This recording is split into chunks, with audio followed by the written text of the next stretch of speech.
92.7 big FM இன் சிவம். இது முழுக்க முழுக்க கதாசிரியரின் கற்பனை கதையே. இதில் வரும் கதாபாத்திரங்கள், பெயர்கள், சம்பவங்கள், ஒலிகள், சிந்தனைகள் அனைத்தும் கற்பனையே. யார் உணர்வையும் மனதையும் எந்த தரப்பினரையும் புண்படுத்தும் நோக்கத்துடன் தயாரிக்கப்பட்டதல்ல. இதில் வரும் கதையோ சம்பவமோ நிஜ வாழ்க்கையில் இடம்பெறுமாயின் அது தற்செயலானதே. பிக் FM இதற்கு பொறுப்பேற்காது. இது 92.7 பிக் FM இன் தயாரிப்பு. 92.7 பிக் FM இன் சிவம். இது முழுக்க முழுக்க கதாசிரியரின் கற்பனை கதையே. இதில் வரும் கதாபாத்திரங்கள், பெயர்கள், சம்பவங்கள், ஒலிகள், சிந்தனைகள் அனைத்தும் கற்பனையே. யார் உணர்வையும் மனதையும் எந்த தரப்பினரையும் புண்படுத்தும் நோக்கத்துடன் தயாரிக்கப்பட்டதல்ல. இதில் வரும் கதையோ சம்பவமோ நிஜ வாழ்க்கையில் இடம்பெறுமாயின் அது தற்செயலானதே. பிக் FM இதற்கு பொறுப்பேற்காது. இது 92.7 பிக் FM இன் தயாரிப்பு.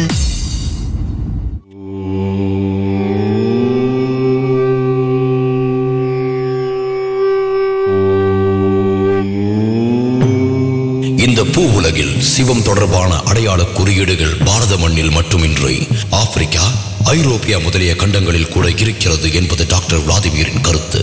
அமெரிக்காவில் கிராண்ட் கன்யான் என்னும் வித்தியாசமான மலைப்பகுதியில் பராசக்தியின் அம்சங்கள் என்று வர்ணிக்கப்படும் சிவம், விஷ்ணு, பிரம்மன் மூன்றின் அடையாள உருவங்கள் காணப்படுகின்றனவாம்.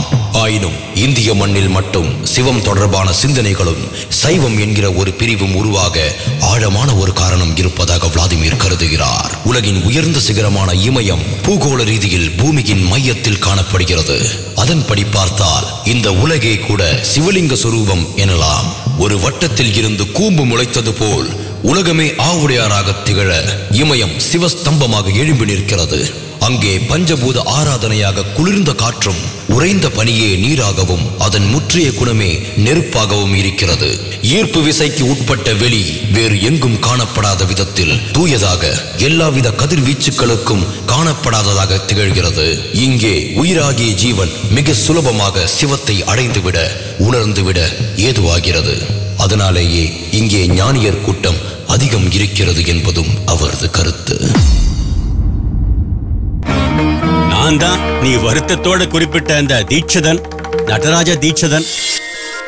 தான் தீட்சிதர்னு அவர் சொன்னதும் ராஜ் நாராயணுக்கு பொட்டுல அரைஞ்ச மாதிரி இருந்தது. தீட்சிதர் சிரிக்க ராஜ் நாராயண் திணறலோட வெறிச்சு பார்த்துட்டு இருந்தான். அம்மிக்கு அதிர்ச்சியா இருக்கோ? ஆமா, நீங்க தான் அவரை எதிர்பார்க்கவே இல்லைங்க. இது மட்டுமா? இனிமேதான் நீ பல எதிர்பாராத விஷயங்களை சந்திக்க போற. இப்படி புதிராவே பேசினா எப்படி? பயப்படாத, முதல்ல என்னோட ஆத்துக்கு வா, மத்த விஷயங்கள் அங்க போய் பேசிக்கலாம். ராஜ நிதானப்படுத்திட்டு அவனோட நடக்க ஆரம்பிச்சாரு. வழி நெடுக ஊர் ஜனங்கள் தீட்சிதரை பார்த்து மரியாதையோட அழுத்தமா கை எடுத்து கும்பிடு போட்டவாறு இருந்தாங்க. ஒரு சிலர் அவரை காலை தொட்டு வணங்கினாங்க.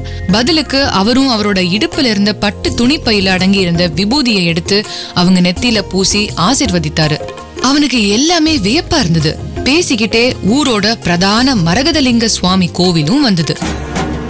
காவி பட்டை அடிக்கப்பட்ட மதில்கள், புறாக்கள் வட்டம் கட்டி பறக்கும் கோபுரங்கள், மதிலோட 4 மூலையிலையும் உயிருள்ள காளமாடு ஒண்ணு மண்டியிட்டு அமர்ந்து அவனையே பாக்குற மாதிரி ஒரு பிரமிப்பையும் உருவாக்கியது.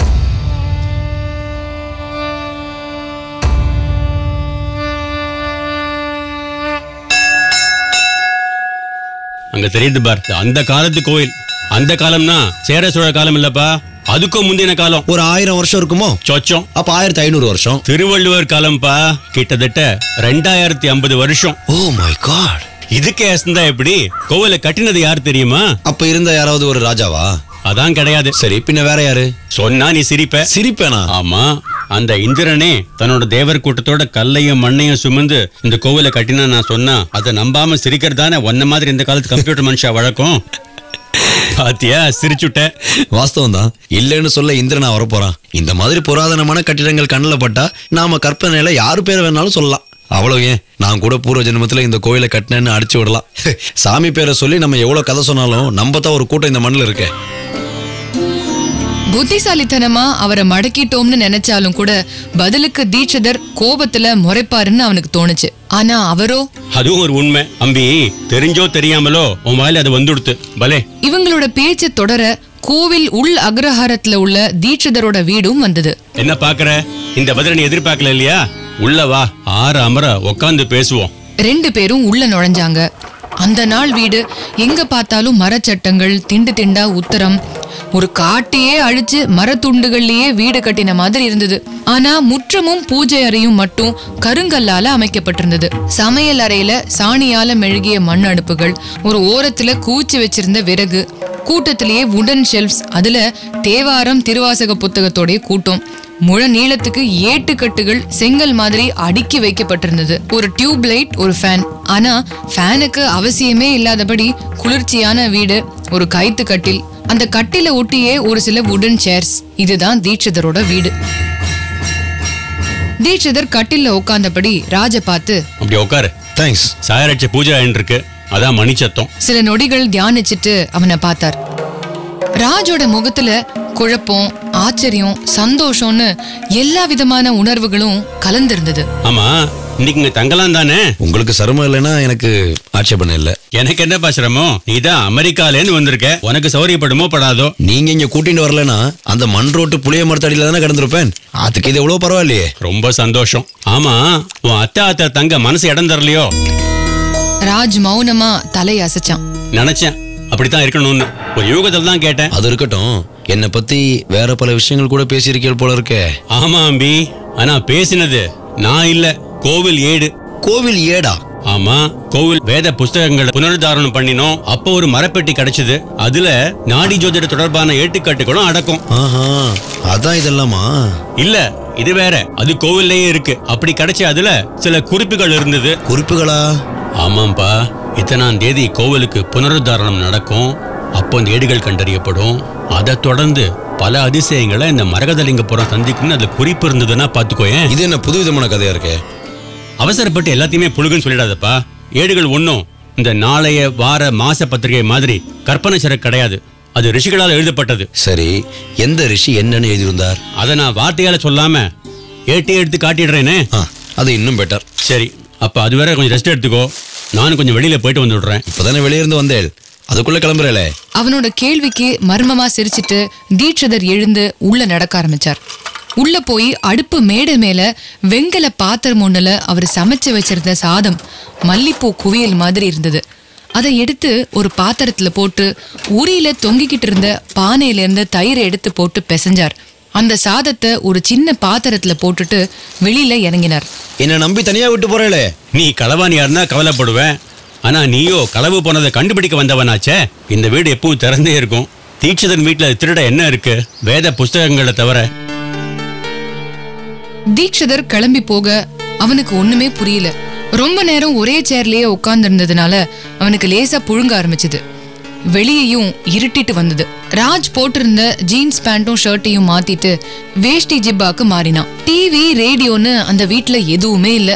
மரப்பிறையில இருந்த புக்ஸை எடுத்து புரட்ட தொடங்குறான். எல்லாத்துலயுமே ரொம்ப கடினமான தமிழ். அவனுக்கு பிடிச்ச மாதிரி ஒண்ணுமே இல்ல. திருவாசகம், திருமந்திரம், ஆசார கோவைன்னு தான் அங்க இருந்த புக்ஸ். அகத கிறிஸ்டியோ இல்ல எர்வின் வேலஸோ எழுதின ஒரு இங்கிலீஷ் புக்கும் அவனுக்கு கிடைக்கல.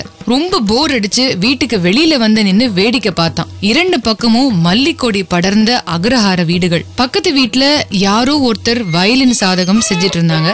கத்துக்குட்டிதான்னு அப்பட்டமா கேக்குற மாதிரி ஒரே அபஸ்வரம். அவனுக்கு எரிச்சலா வந்தது. நாலு பக்கமும் பார்த்தான். தெருக்கோடியில மரகதலிங்கேஸ்வரர் கோவிலோட பிரதான கோபுர வாசல் தெரிஞ்சது. சிலர் போயிட்டும் வந்துட்டும் இருந்ததை பார்த்து அவனுக்கும் போகணும்னு தோணுச்சு. வீட்டு கதவை லேசா சாத்திட்டு கோவிலை நோக்கி நடக்க ஆரம்பிக்கிறான். அப்போ திடீர்னு, இட்டமுடன் பாலகனும் அட்டமீனானதில் ஆதத்தன் வானம் விட்ட வேளையில் கிட்ட வருவானே, வருவான் வசத்திலே பெருமானும் வசப்படுவானே, வசப்படும் பெருமானும் புலர்ந்திடும் காலையில் நிஜப்படுவானே. அவன் காதுல யாரோ எங்கேயோ படிக்கிற மாதிரி ஒரு பாட்டோட வரிகள் ஒலிச்சுது. யார் இத படிச்சதுங்கிற கேள்வியோட நடக்கிறான். அவனுக்கே தெரியாது அவன் ஒரு பெரிய சாதனைய புரிய போறான்னு. கோவில் கிட்ட வந்த உடனே அங்க பாரதியும் ஒரு பூக்கோடையோட வந்தா. ரெண்டு பேரும் கண் சிமிட்டாம ஒரு சில நொடிகள் பாத்துக்கிட்டாங்க. அவங்களுக்குள்ள இன்ப அதிர்ச்சி. அம்மாஞ்சி அப்படி கூப்பிடாத பாரதி, சாதாரணமா ராஜ்நாராயணனே கூப்பிடு. கோபுர வாசல கடந்து 50 மீட்டர் தொலைவுல தெரியற கொடி கம்பத்தை பார்த்து ராஜ் நடக்க தொடங்க பின்னாடியே பாரதியும் போறா. திக்கி திணறி பேச ஆரம்பிக்கிறா.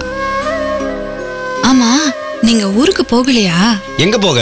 இன்னைக்கு போகாதான் பஸ் கிடையாதாமே. உங்களுக்கு ஆனாலும் அவசரம். அத சொல்ல கூட நீங்க அவகாசம் தரல. மலன்னு சுவத்துல அடிச்சு திரும்பின பந்து மாதிரி கிளம்பிட்டேல். அம்மா ரொம்ப வருத்தப்பட்டா. கண்ணுல ஜலம் பொங்க அழுதா. அம்மா ஆடுறது இருக்கட்டும், நீ அழலையே. என்ன ஒரு கேள்வி! இதற்கான பதில பாரதி அழுகையிலேயே வெளிப்படுத்தினான். என்னது இது? நான் சாதாரணமா தான் கேட்டேன் பாரதி. யாராவது பார்க்க போறாங்க, கண்ணு தொடச்சுக்கோ. பாரதி அவன் சொன்னதை கேட்காம தொடர்ந்து அழ ஆரம்பிச்சா. ராஜ் பதட்டத்துல நெருங்கி போய் அவ கண்ணீரை தொடச்சு விட்டான். அப்படியே சுத்தி முத்தி பார்த்துட்டு யாரும் பார்க்கலங்கிறத ஊர்ஜிதப்படுத்திட்டு பாரதி அவனை வெறிச்சு பார்த்தா. என்ன பாரதி, எதுக்கு அப்படி பாக்குற? பார்க்காம என்ன ஒரு கேள்வி கேட்டுட்டேல். என் மனசு என்ன பாடுபட்டு இருக்கு தெரியுமா? அதுக்கு நான் என்ன பண்றது? வந்தது வராததுமா ஜாதகம் சரியில்லை, அந்த தோஷம் இந்த தோஷம்னு உன் அப்பா பேசினா how can I tolerate? நான் எவ்வளவு ஆசையா வந்தேன் தெரியுமா? சரி மெல்ல பேசுங்கோ, அப்படி வாங்கோ. அவ சட்டுன்னு அவன் கையை பிடிச்சு இழுத்துட்டு தெற்கு பிரகாரத்துக்குள்ள நுழையறா.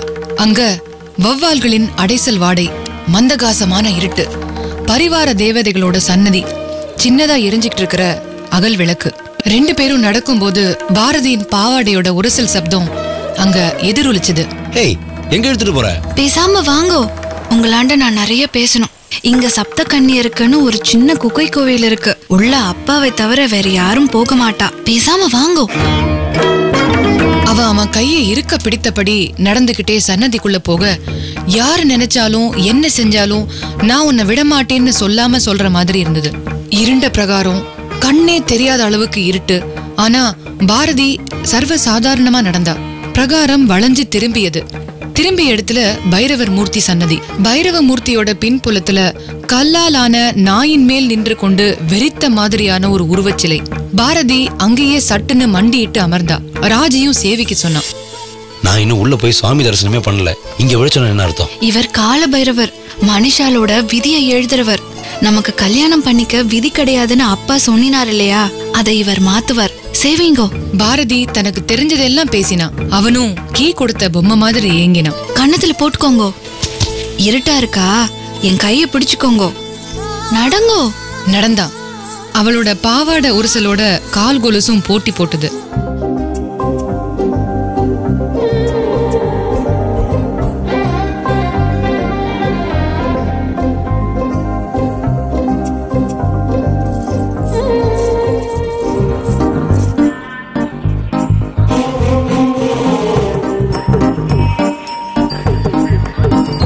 ராஜுக்கு அவளோட அப்படியே கைப்பிடிச்சு நடந்துகிட்டே இருக்கலாம் போல இருந்தது. பிரகாரத்திலிருந்து வெளியே வர ஒரு சில நிமிடங்கள்லயே அவனுக்கு பல கற்பனைகள் பாரதிய பத்தி. நடந்து வந்துகிட்டே இருந்தபோது ஒரு இடத்துல சின்னதா வெளியே போகிற வாசல். அது வழியா வெளியேறப்போ ராஜ் கையில கட்டியிருந்த ரேடியம் வாட்ச்ல மணி 7. வெளிப்புறத்துல யானை நிக்கிற மாதிரி ஒரு பெரிய பாறை. அது நடுவுல கொடைஞ்ச மாதிரி ஒரு வாசல். உடம்ப வளைச்சு கூன் போட்டுதான் உள்ள நுழையணும். பாரதியும் உள்ள நுழைஞ்சா. அவனும் சுத்தி முத்தி பார்த்துட்டு உள்ள நுழைஞ்சான். உள்ள ஒரு ஆள் உயரத்துக்கு குகை மாதிரி ஒரு இடப்பரப்பு. ஒரு 10 அடி நடந்த உடனே வரிசையா 7 விளக்கு அங்க எரிஞ்சிட்டு இருந்தது. 7 விளக்கோட பின்னால சப்த கன்னியரோட உருவங்கள். வாராகிக்கு நீல வஸ்திரம் சாத்தப்பட்டிருந்தது. பன்றி முகம், கழுத்துல செண்பக மாலையோட அந்த தேவதையோட உருவம் மட்டும் பளிச்சுன்னு தெரிஞ்சது. அப்பாடா, இனி கவலை இல்ல, இங்க யாரும் வரமாட்டா. கேக்க மறந்துட்டேன், உங்க லக்கேஜ் எல்லாம் எங்க? தீட்சிதர் ஆத்துல இருக்கு. தீட்சிதர் ஆத்துலயா? நீலகண்டர் தீட்சிதர் ஆத்துலயா? அங்கேதான். ஏன் ஆச்சரியமா இருக்கா? பின்ன அவர்தான் நம்ம 2 பேருக்கும் எம்என் நம்பியார், PS வீரப்பா, நாசர், ராதா ரவி எல்லாம். இவாள யாரு? சினிமால வில்லன் வேஷம் போடுறவா. தெரியாதா உங்களுக்கு? ஆஹா, நான் தமிழ் சினிமா பார்த்து 10-15 வருஷமாச்சு. ஏன் பேச மாட்டேல்? உங்களுக்கு Roger Moore, Demi Moore, Jackie சானை தான் தெரியும். பரவாயில்லையே, இவாள உனக்கும் தெரிஞ்சிருக்கே. என்ன பரவாயில்லையே? உங்க அமெரிக்கா கிளின்டன் மோனிகா கிட்டப்பட்ட பாட்டுல இருந்து உங்க ஜார்ஜ் புஷ் பின்லேடன் கிட்டப்பட்ட பாட்டு வரைக்கும் எல்லாம் தெரியும். இந்த மரகதலிங்கம் புதூர் ஒன்னும் பட்டிக்காட்டு கிடையாது, தெரிஞ்சுக்கோங்க. அதானே பார்த்தேன், எல்லாம் கேபிள் டிவி உபயோகம்னு சொல்லு. ஏன் ஹிந்து எக்ஸ்பிரஸ்லாமும் தான், அப்பா இங்கிலீஷ் பேப்பர்லாமும் வாங்குறார், தெரியுமா உங்களுக்கு? உட்காருங்க. இப்படி அங்க இருந்த ஒரு சில வெத்தலையும் வாழைப்பழத்தையும் ஒதுக்கிட்டு ராஜ் உட்கார்ந்தான். சின்ன இடம். 2 பேரும் பக்கத்துல பக்கத்துல உட்கார்ந்தாங்க. பாரதி, இப்போ எதுக்கு இங்க என்ன இழுத்துட்டு வந்த? எதுக்கு? கேக்குறேன்ல. ஆமா. பதில் சொல்லு. தெரியலையா? இடியட். ஏதோ தலை போற விஷயத்த சொல்ல துடிக்கிற மாதிரி கூட்டின்னு வந்துட்டு இப்ப தெரியலன்னா என்ன அர்த்தம்? கோபமா? என்னாண்ட இங்க உட்கார்ந்து பேச உங்களுக்கு பிடிக்கலையா? அவ குரல்ல ஒரு ஏக்கம் தெரிஞ்சது. அதே நேரம் ஒரு விதமான சீற்றம். 2 பேருமே வெறிச்சு பார்த்தாங்க. அவங்க 2 பேருமே குகைக்குள்ள வந்த வழியாவே 12 அடி நீளத்துக்கு ஒரு நாகம் உள்ள நுழைஞ்சிட்டு இருந்தது.